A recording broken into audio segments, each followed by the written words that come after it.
Su causa era temeraria. Todo el que había tratado de derrocar a Trujillo había fracasado. La mayoría había perecido horriblemente. Contó con el apoyo de muchos dominicanos, quienes lo admiraban por haber traído el orden y la prosperidad al país. Le dijo a la comisión, ella muy orgullosa, y se esfuerzo la extracción para que sigan. Toda la ciudad se llamaba Ciudad Trujillo, las calles se llamaban como todos sus familiares, todas las avenidas, todos los parques. Transmite la voz dominicana desde Ciudad Trujillo. Las miradas de todos los dominicanos se volvieron hacia mí.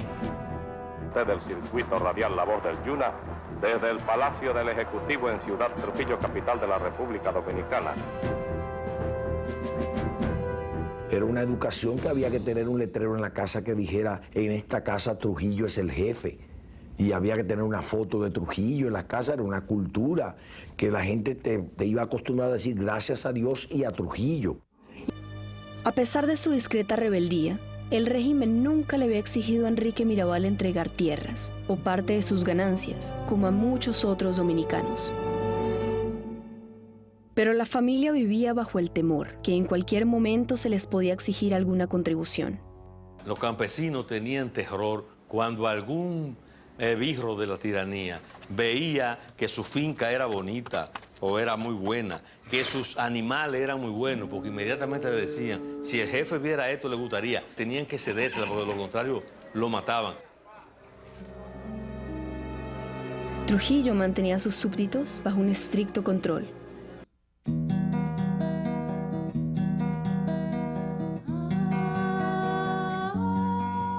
De las 4 hermanas, Minerva era la más vivaz y extrovertida. Era una mujer muy bella.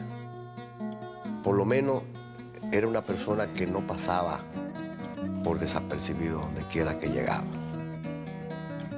Minerva tenía una combinación única de talentos. Pintaba naturalezas y retratos, diseñaba su propio jardín, leía libros sobre filosofía y escribía y recitaba poesía. Le gustaba mucho hablar, recitar, música, le gustaba el baile. Era una madre ejemplar y le gustaba coser ella misma la ropa de sus hijos. Todo el mundo la recuerda como una líder nata. Era una mujer muy vital, con un temperamento muy fuerte, muy definido, muy intelectual, muy inteligente, muy audaz. Mucha vitalidad, mucha. Y todo el mundo la quería, porque es que era muy agradable en su manera de ser, en el trato, en todo.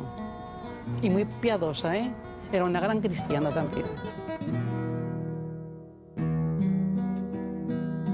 Patria tenía un temperamento cálido y cariñoso. De las hermanas, ella era la más hogareña y religiosa. Como Minerva, cosía, pintaba y plantaba jardines que eran la admiración de todas las fincas vecinas. Patria, que era la mayor, a veces tenía otro temperamento, más juguetona, más protectora para nosotros, como las más pequeñas.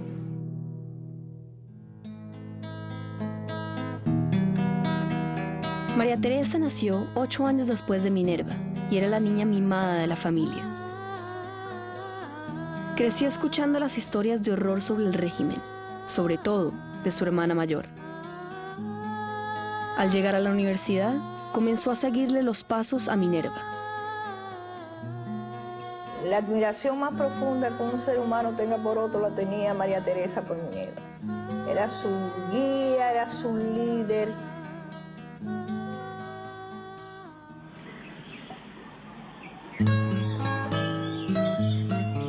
Dedé es la única sobreviviente de las hermanas Mirabal. Como Patria y María Teresa, se casó muy joven y formó su hogar en Salcedo, cerca de Ojo de Agua. Mientras sus hermanas se involucraban en el movimiento para derrocar a Trujillo, Dedé se dedicó a ayudarle a su padre en la tienda de la finca. Al morir Enrique, Poco después de ser encarcelado por el régimen, ella se hizo cargo de las finanzas familiares.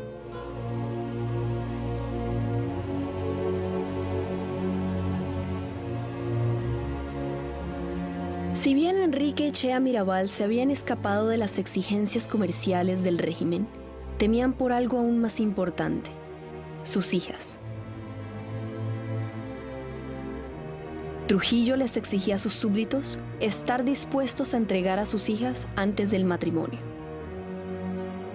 Sus secuaces recorrían constantemente el país buscando a doncellas para entregárselas al jefe para su deleite sexual. Los padres tenían miedo de que Trujillo viera a sus hijas porque sabían que él, además de dueño del país, entendía que era dueño de todas las mujeres.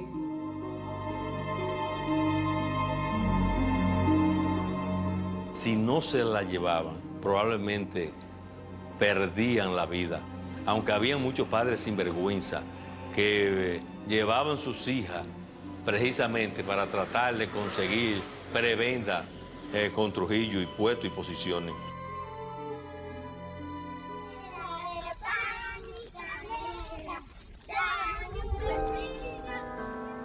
Las Mirabal comenzaron su educación en una escuela primaria cerca de Ojo de Agua. Fueron los años dorados, en que aún no habían aprendido a odiar al régimen. Al llegar a la adolescencia, las hermanas fueron enviadas a una escuela en la ciudad de La Vega, llamada Inmaculada Concepción. Era el colegio más importante que había en este país. Fue el colegio que tuvo en sus aulas la mayoría de niñas de la clase más bien rica, como llamaban en ese tiempo. En esta escuela fue que las hermanas supieron por primera vez de los horrores del régimen de Trujillo. Minerva fue la que reaccionó más fuertemente al enterarse de los abusos y asesinatos. Éramos amigas y hablábamos mucho en el recreo y ella me preguntó, mis padres, yo le dije que mi papá lo había matado a Trujillo. Entonces me dijo, ¿cómo? ¿Y por qué? Yo le dije, porque no estaba de acuerdo con su régimen. Y entonces me dijo, eso es una barbaridad. Aunque ella era muy joven, demasiado, pero pensaba que alguien debía hacer algo. Y fue creciendo con esos sentimientos así hasta que ya, cuando salimos del colegio, que se graduó del colegio, pues ya tuvo ciertos problemas con el régimen. María Teresa también aprendió a odiar el régimen durante sus años escolares. Leandro Guzmán, quien fue su esposo, recuerda que en ese entonces María Teresa ya daba mayor importancia a la política que al amor. Yo intenté agarrarle la mano, algo que en aquella época, cuando una joven con un pretendiente se dejaba agarrar la mano, significaba que estaba de acuerdo. Entonces ella no se dejó agarrar la mano y me dejó un momentito. Antes, yo quiero saber cómo piensas tú y tu familia respecto al régimen. Y entonces yo le dije, ¿cómo? Dice, sí, porque mi familia, toda mi familia es enemiga de Trujillo. Entonces ahí fue que yo le dije, pero si ese es el problema, en mi casa, yo lo primero que aprendí fue ser enemigo de Trujillo. Entonces le dije, pues, si ese es el problema, no hay problema. Entonces nos agarramos la mano. Y a partir de ese momento nos consideramos novios, ¿no? El temperamento cariñoso y protector de Patria no fue un impedimento para que ella también se rebelara contra el gobierno. Se había casado a los 16 años con Pedro González, un granjero vecino en Ojo de Agua. Cuando Minerva y María Teresa comenzaron a rebelarse contra la dictadura, ella ya tenía 3 hijos. Sin embargo, no dudó en unirse al movimiento para derrocar a Trujillo. Se veía como ya casada de muchos años con nosotros que estábamos pequeños, como que no estaba en eso, pero ella apoyaba en todo y servía de mensajera, de llevar el mensaje, porque andaba como que pasaba, como te digo, desapercibida, ¿no? Pero ella formaba parte también de todo ese gran complot, ¿no? Por una ironía del destino, la belleza y singular personalidad de Minerva pronto le llamaron la atención al hombre a quien más odiaba en el mundo. El dictador la conoció primero en una fiesta para la alta sociedad de Salcedo. Trujillo se sintió tan atraído por ella que pocos meses después organizó otra fiesta.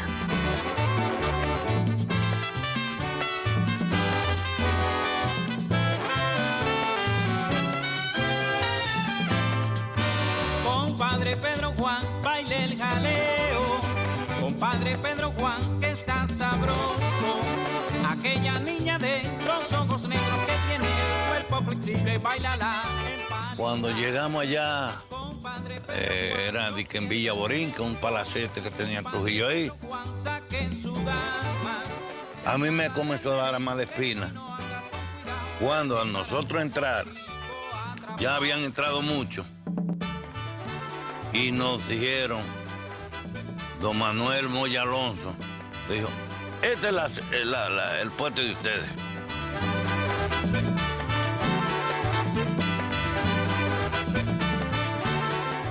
No fue que te mandaron invitar para la fiesta, es que tenían que ir a la fiesta porque si no vas se puede entender mal.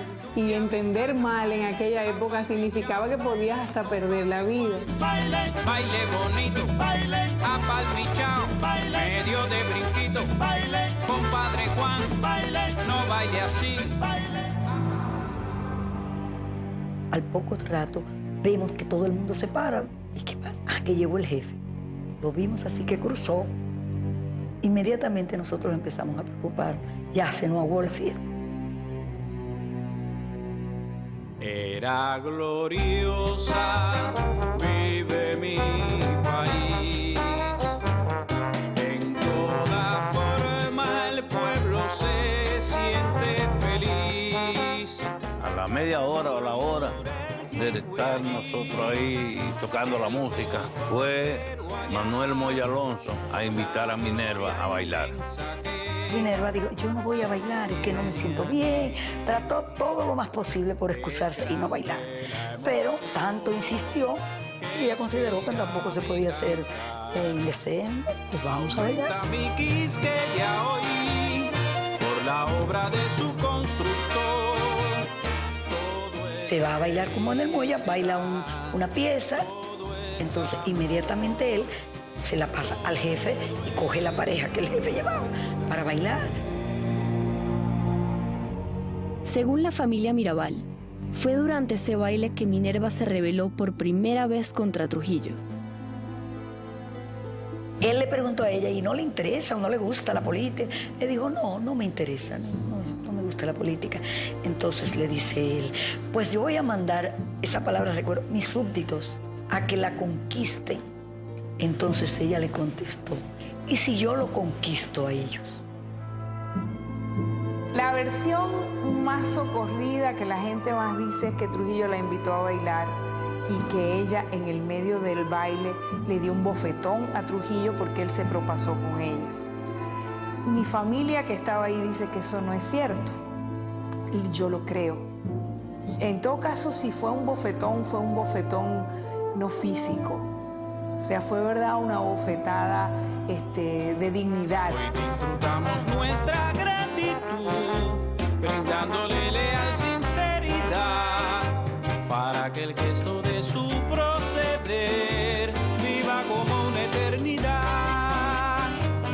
Era gloriosa, vive mi país. En toda forma.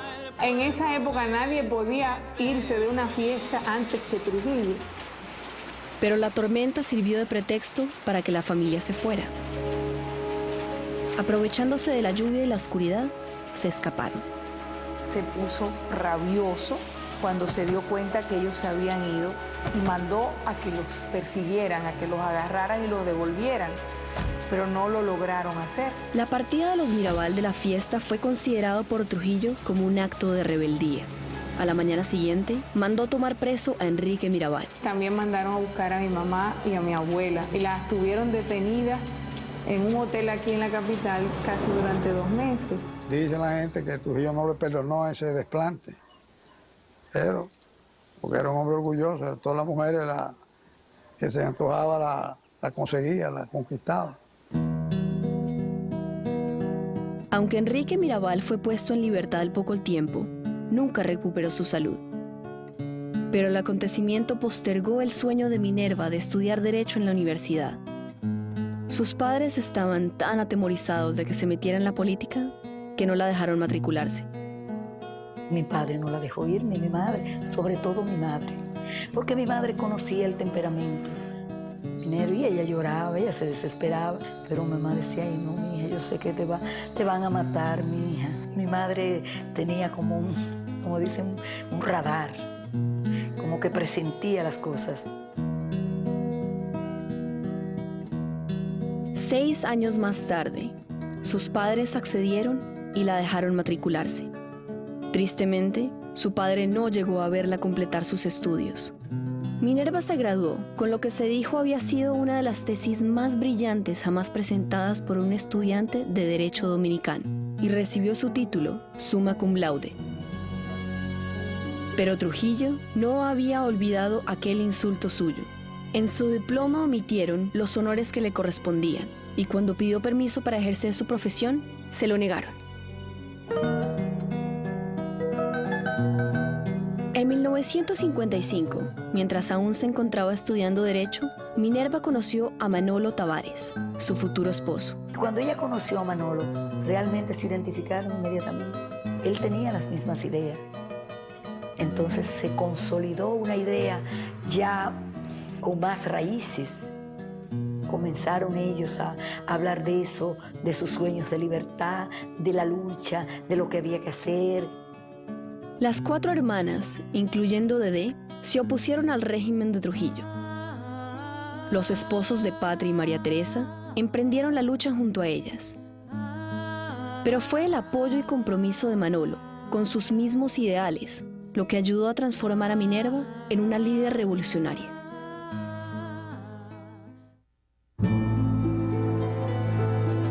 Al poco tiempo de graduarse, Minerva se convenció que había llegado la hora de tomar acción contra el gobierno.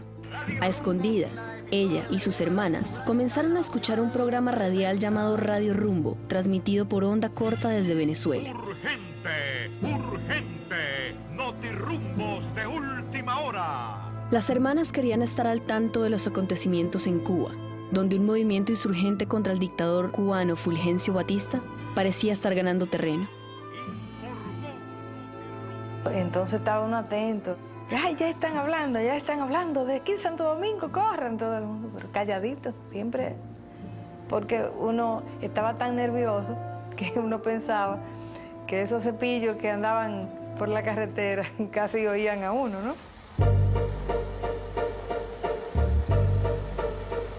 La policía secreta de Trujillo, llamada SIM, penetraba en cada rincón del país, incluyendo los hogares, donde muchas veces las domésticas servían de informantes.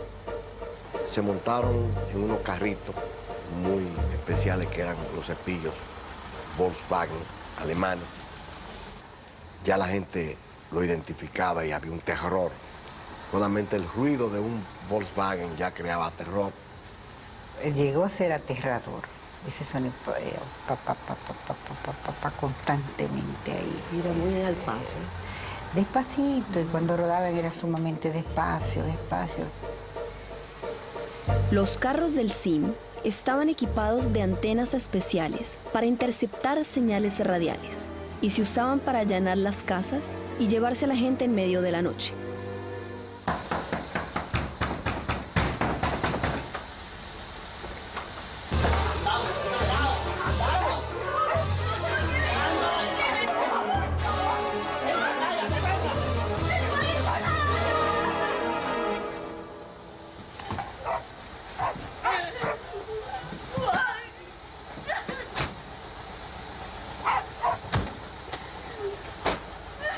Así funcionaba el servicio de inteligencia militar. Y naturalmente, cualquiera que cayera en manos de ellos iba a parar al centro de tortura, que era las 40, o al 9, que era operado por la aviación militar por Ramfel. Oíamos los gritos desde la casita donde nos tenían y los quejidos. Te sacaban las uñas, te golpeaban los genitales, te desnudaban en las cárceles para humillarte.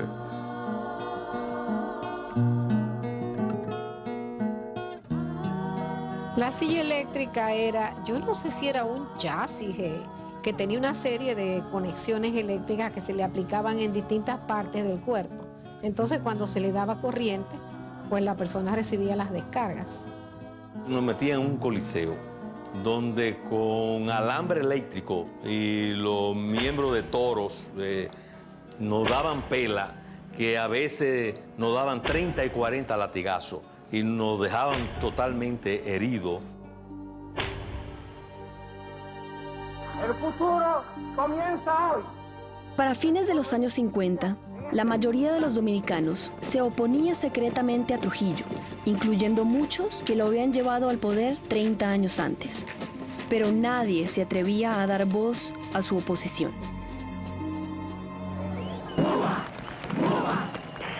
En enero de 1959, Radio Rumbo anunció que Fidel Castro había derrocado a Fulgencio Batista.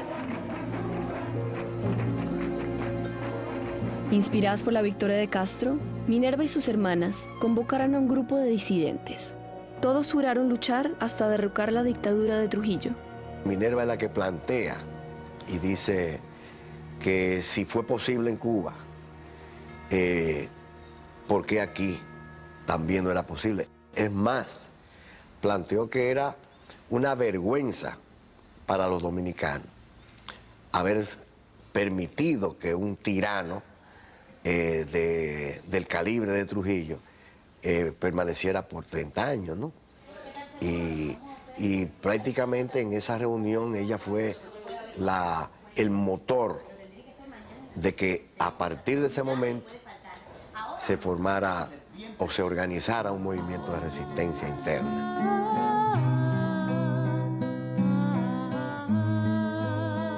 Mientras el movimiento atraía cada vez más a nuevos adeptos, las hermanas seguían guardando las apariencias de ser amas de casa convencionales.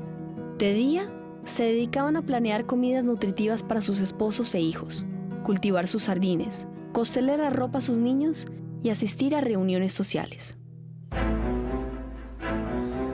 De noche, se transformaban en revolucionarias. Todos en la familia empezaron a colaborar en la fabricación de bombas caseras y a servir de mensajeros clandestinos para el movimiento. Yo tenía 15 años en esa época. Hacíamos esas actividades de noche, que tomábamos los explosivos, los tiros que se usaban en Navidad. Se le quitaba la mecha y entonces lo entrábamos en un envase de polvo y se sacudían para sacarle la pólvora. Bueno, yo estaba muy pequeña, pero recuerdo, porque eso marca mucho. Conservo la sensación del miedo, del terror, eso de tú andar en puntillas, de que se apagaran las luces y esa cosa de hablar calladito, todo el mundo con miedo de que cualquier cosa que se dijera la podían escuchar. Los pasos caminando afuera. Mientras tanto, un movimiento insurgente para derrocar a Trujillo crecía en el exterior. En junio de 1959, un grupo de dominicanos, apoyado por Cuba, lanzó una invasión. Pueblo dominicano, la hora de la liberación ha llegado. Un 14 de junio, domingo a las 6 de la tarde, aterrizó en Constanza. El despertar democrático de América, después de haber barrido con las tiranías de Perón, de Pérez Jiménez, de Fulgencio Batista. Un Curtis, un DC-6, con 50 y pico de revolucionarios, de expedicionarios, ¿no? El Ejército de Liberación Dominicana pelea ya y dispuesto está a destruir para siempre el yugo de la opresión y la barbarie. Pero la policía secreta de Trujillo se había infiltrado entre los expedicionarios y les hizo una emboscada. Todos fueron apresados, torturados y muertos. A pesar de esta aparente derrota, la invasión despertó un gran fervor opositor en todo el país. El triunfo de Castro creó una situación nueva en la América Latina y eso produjo el levantamiento de los jóvenes del 14 de junio, que la mayoría eran jóvenes, hijos de colaboradores de Trujillo, además de los más altos niveles sociales del país. Dijo, ¿no te das cuenta que son mis ahijados y los hijos de mis amigos los que están conspirando contra mí? O sea, se había perdido control. Trujillo empezó a desconfiar de todos los que estaban a su alrededor. Su paranoia se extendió a otros gobiernos, a quienes sospechaba complotaban en su contra. En junio de 1960, organizó un intento de asesinato contra el presidente venezolano Rómulo Betancourt. El atentado fracasó y el mundo se enteró con asombro del complot. El atentado contra Betancourt horrorizó a la opinión pública internacional y yo digo que ese fue el principio del fin de la tiranía de Trujillo. Pero faltando aún varios meses para el atentado contra Betancourt, en enero de 1960, el grupo de conspiradores, dirigido por Minerva, se reunió en Casa de Patria para darle nombre a su movimiento. En honor a los héroes de la invasión, le dieron el nombre de 14 de junio. La intención no era desarrollar una campaña terrorista, sino sencillamente que se tuviera conciencia de que existía una oposición a ese régimen en la República Dominicana y de paso, de esa manera motivar a los que todavía permanecían rezagados o indecisos. El movimiento fue descubierto a pocas semanas de su fundación. La Casa de Patria fue incendiada por la policía secreta. El CIM detuvo a Minerva y a María Teresa y las llevó a la notoria prisión de la 40 para interrogarlas. No se sabe bien por qué las Mirabal no fueron sometidas a torturas físicas, pero se cree que se debió en gran medida a la creciente presión internacional contra Trujillo. Lo que sí las hacía sufrir era ver cómo sus compañeros de lucha eran sometidos a ella. Los muchachos estaban al frente y oíamos los gritos cuando lo torturaban y lo que le hacían, ya sabíamos. O sea que sabíamos que lo que ellos estaban pasando. Comíamos poco y dormíamos muy poco. Estas son las mañanitas que cantaba el rey. Al poco tiempo de su detención, se llevó a las hermanas a otra cárcel, La Victoria. Habían estado usando un nombre secreto para realizar sus operaciones clandestinas, Las Mariposas. En la cárcel, el nombre tomó nuevo sentido al convertirse ellas en una fuente de inspiración y fortaleza para los otros prisioneros. Cantábamos mucho, eso les molestaba a ellos, porque decían que mujeres presas no debían cantar. Mi hermano dice que a veces cuando ellos estaban más decaídos, ellas le tocaban. Y le decían, levanten el ánimo, vamos a triunfar, la tiranía va a caer y nosotros vamos a sobrevivir y este país va a ser libre. O sea que ellas le daban ánimo a los hombres. Aún a los expedicionarios que tenían mucha experiencia y que tenían ya una formación, ellas eran mucho más fuertes. La gente no está acostumbrada a ver las mujeres en la misma lucha que los hombres. Y cuando una mujer demuestra ese valor, entonces para ellos tiene 3 veces el valor que si es un hombre. Patria fue puesta en libertad al poco tiempo. Pero Minerva y María Teresa fueron liberadas y luego apresadas repetidas veces en los siguientes meses. En agosto de 1960 fueron puestas en libertad por última vez. La presión internacional contra Trujillo iba en aumento. La Organización de Estados Americanos llamó a una reunión de emergencia en San José de Costa Rica. Habían investigado el atentado contra Betancourt y habían concluido que Trujillo casi seguramente estaba involucrado. Como resultado, todos los países miembros de la OEA, con excepción de México, invocaron severas sanciones económicas contra la República Dominicana. La Iglesia Católica durante años había guardado silencio frente a los crecientes abusos cometidos por el régimen de Trujillo, Pero ante la presencia de centenares de refugiados políticos en embajadas de Santo Domingo, la Iglesia decidió romper su silencio. En agosto de 1960, la Iglesia Dominicana ordenó a todos los curas párrocos del país leer una carta pastoral condenando al régimen. The pastoral letter was earth-shaking because Trujillo had been, and the Catholic Church had been cooperating for a long time. And in fact, I asked my main contact, I said, how is it that the church can justify this collaboration with Trujillo? He said, well, I think his crimes kept growing so that it got where they couldn't take it anymore, and they turned against him. Pues a mí me tocó leerla en la parroquia del Santo Cura de Ar, y la gente pues la escuchó con mucho gusto y con mucho entusiasmo, con esperanza. Fue como un acto decisivo para que ya la copa se rebosara y la gente también como que ya estuviera dispuesta a cualquier cosa para salir de esa situación. Estados Unidos, que por muchos años había sido aliado de Trujillo, decidió quitarle el apoyo por considerar que su régimen se había transformado en una vergüenza. Además, el triunfo de Castro en Cuba ponía en duda el que Trujillo fuera un baluarte contra el comunismo.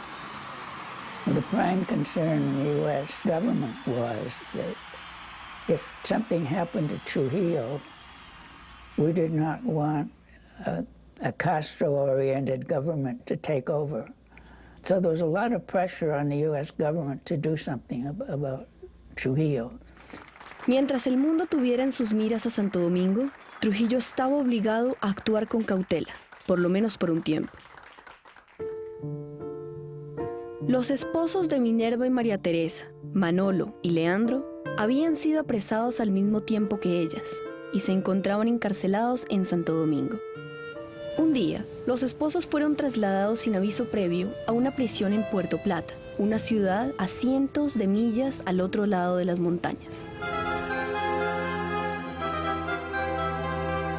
Poco después, las hermanas comenzaron a hacer el largo recorrido desde su casa en Salcedo a Puerto Plata, a visitar a sus esposos. Aunque Pedro, el esposo de Patria, había sido puesto en libertad, ella decidió acompañar a sus hermanas para darles apoyo. Su madre, Chea, estaba muy preocupada. Había escuchado rumores que Trujillo complotaba algo contra sus hijas.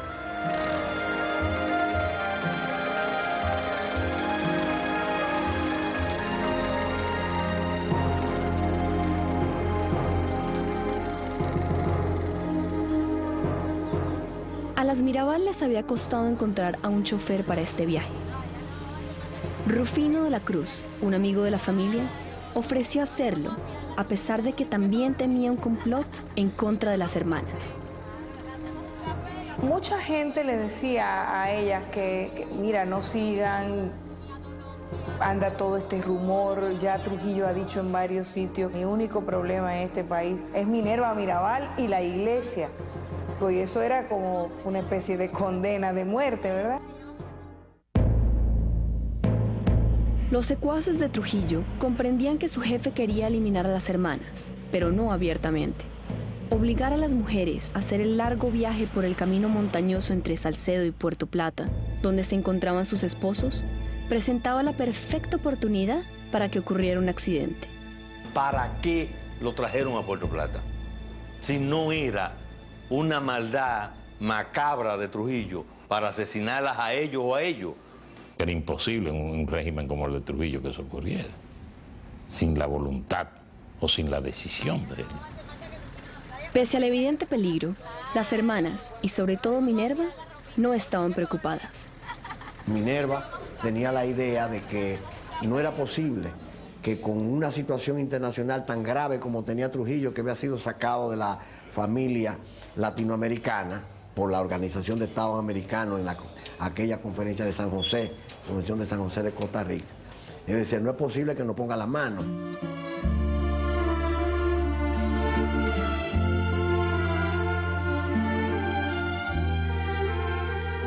Sus correligionarios les daban apoyo ofreciéndoles un lugar donde descansar antes de visitar la prisión.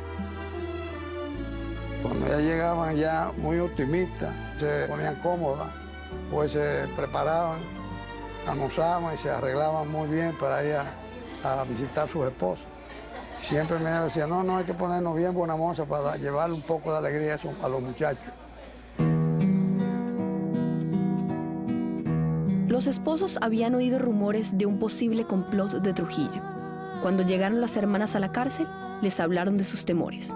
Entonces nosotros le dijimos, tanto Manolo y yo, le dijimos, de todas maneras ustedes no regresan más. Ustedes tienen que ir a Salcedo, coger lo mínimo necesario, traer, alquilar una casa y de la comida que ustedes hagan, nosotros vamos a comer también. Leandro recuerda que tanto Minerva como María Teresa intentaron tranquilizarlos, diciéndoles que Trujillo jamás se atrevería a matar a mujeres. El tiempo se acabó. ¿Qué? Sin embargo, cuando un guardia cortó bruscamente la visita, los esposos quedaron más preocupados que nunca. Ya había una orden irrevocable de que fuera quien fuera, ese día ellos tenían que asesinarla.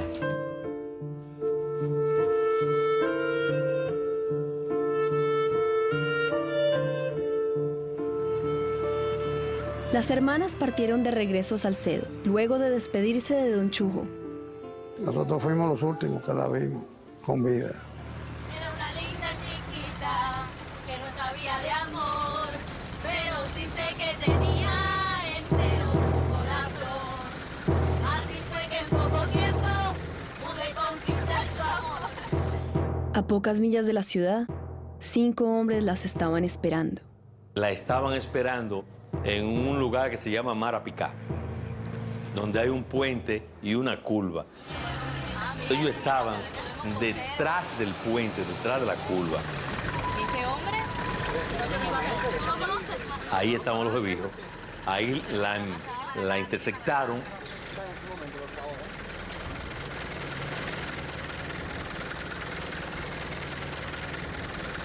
Tengo órdenes del coronel para que me sigan. ¿Cómo? ¿Pero por qué?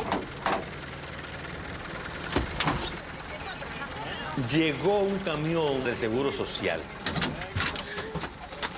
Para.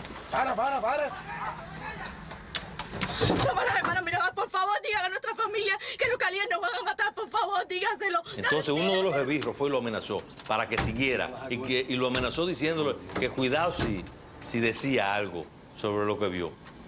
Que yo no me explico cómo no mataron a esa gente, porque ellos no dejaban rastro de ninguno. Lo último que vio el chofer del camión antes de partir fue cómo los asesinos arrastraban a las mujeres hacia el carro de ellos.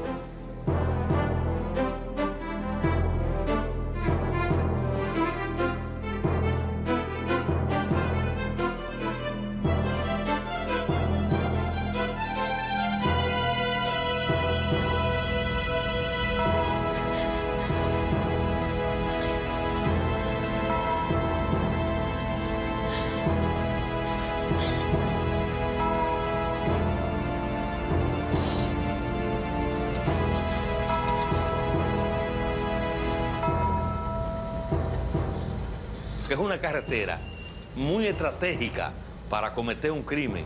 Ahí nadie podía ver ni oír ni nada de eso. Y cuando llegaron a un cañaveral, se detuvieron.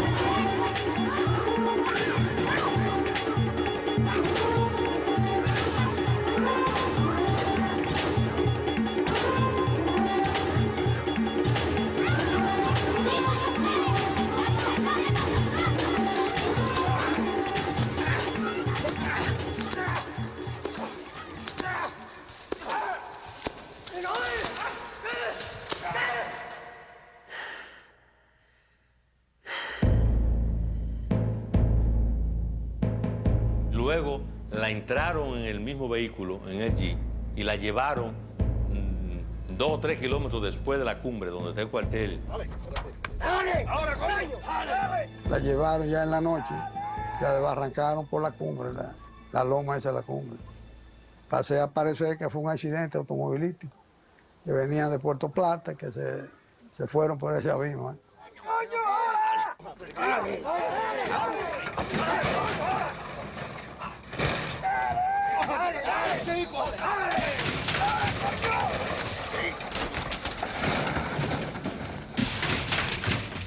Cuando se oyó el ruido de que se inclinó el vehículo hacia el derrumbe, mi papá me dice, Antonio, corre. Se derrumbó un vehículo.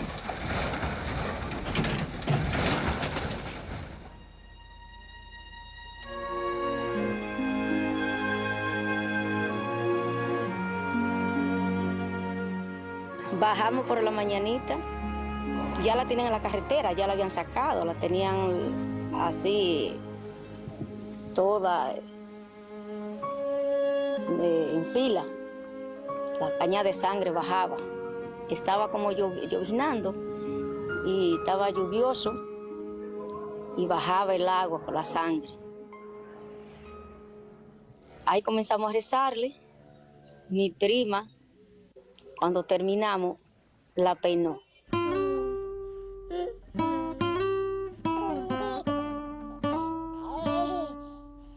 Esa noche, Tonó, la nana de los niños de las Mirabal, tuvo una premonición. Yo ese día sentí como que alguien me apretó la mano y me dijo, mi hijo, mi hijo. Yo dije que era Patria, porque mi nervio también me había encargado el de ella antes de ella morir.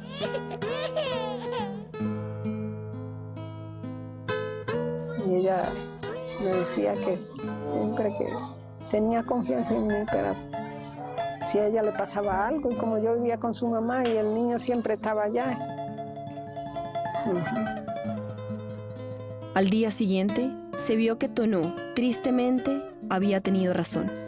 Bueno, yo recuerdo ese día por la mañana, cuando vino la noticia que mi abuela mandaba a decirle a mi madre y a mi padre que las muchachas no habían llegado. Ahí fue cuando ya yo despierto, oí cuando mi mamá dijo, ¡ay, la mataron! O sea, mi mamá no esperó la explicación ni ver nada para saber que ya la habían asesinado. Cuando vinimos aquí, mi madre estaba desesperada. Y Tonó y los niños chiquitos llorando. Mi nuca estaba aquí, estaba llorando. Como a las 10 de la mañana vino la razón. Ya ellas estaban en Santiago, la tenían en un hospital. En el hospital, allá tirada en un cuarto. En cuero de nuevo, tiradísimo. Yo estaba previamente de servicio allá. Nosotros la sacamos y la entramos y allá fue cuando se procedió entonces a limpiar y entonces ponerle y meterle su caja a cada cual, entonces llevarla para Ojo de Agua. La historia oficial fue que la muerte había sido un accidente, pero nadie la creyó. Entonces hubo un silencio y todo el mundo se miró, nadie iba a creer eso del accidente. Nadie creyó ese cuento. Ahí sabían cómo se hacían las cosas. Esos crímenes que querían dar siempre viso de accidentes, algo para despistar la opinión de la gente. Pero nadie creía en nada de eso.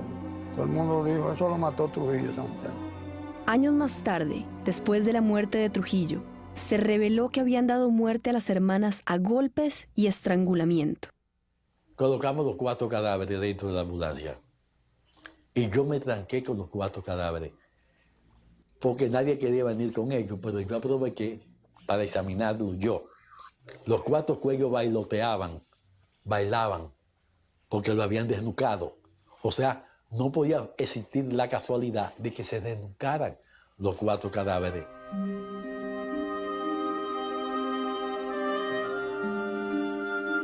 La familia sufrió un impacto devastador. No solo estaban muertas 3 hermanas, sino habían quedado 6 niños huérfanos de madre. Los esposos habían sido trasladados a Santo Domingo, a la cárcel de la 40, donde Pedro había sido reencarcelado. Ahí, un guardia les pasó un periódico.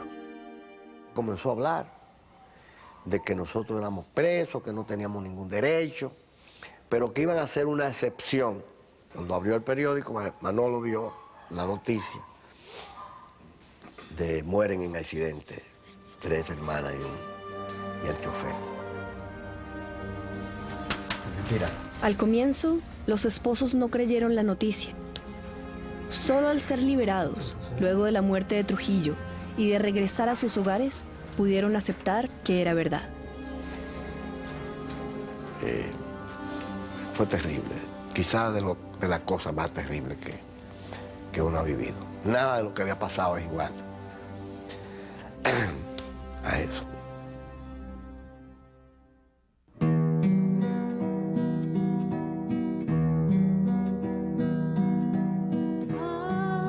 La muerte de las Mirabal enfureció al país y engendró la acción. Al ser las 3 juntas, muchachas de muy buena familia, ricas, con una preparación académica, que ya había trascendido su lucha hacia todo el país, y al matar a las 3 juntas, eso indignó a este país. El asesinato de la hermana Mirabal determina que un grupo conspirador que estaba ya en gestación dijeron, ya no se puede más. Este hombre está matando mujeres también.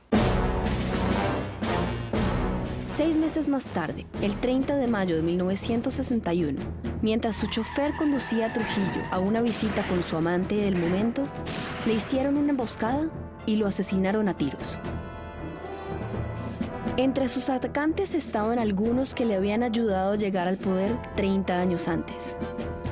Muchos de los colaboradores de Trujillo que participaron en la muerte de Trujillo también habían sido tocados por Trujillo en familiares de ellos.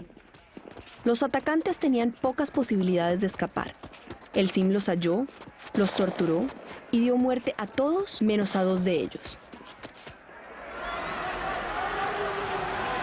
Los próximos años serían turbulentos para la República Dominicana. Llevaría tiempo hacer realidad el sueño de las hermanas Mirabal, de darle libertad y tranquilidad a su hermoso país. Creo que ellas hicieron un gran aporte a la libertad del pueblo dominicano, que tienen que agradecerle eso. El país tiene que estar eternamente agradecido por el sacrificio de esa muchacha.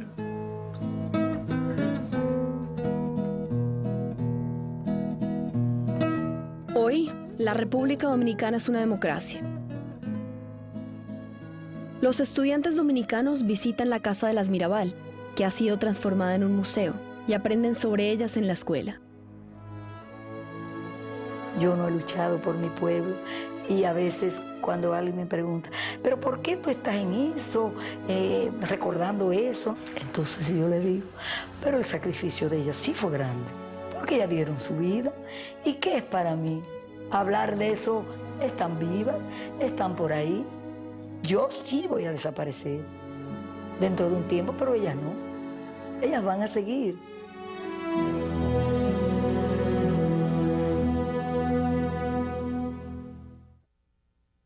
En honor a las Mirabal, las Naciones Unidas ha designado el día de su muerte, el 25 de noviembre, como el Día de la No Violencia contra la Mujer.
María Teresa.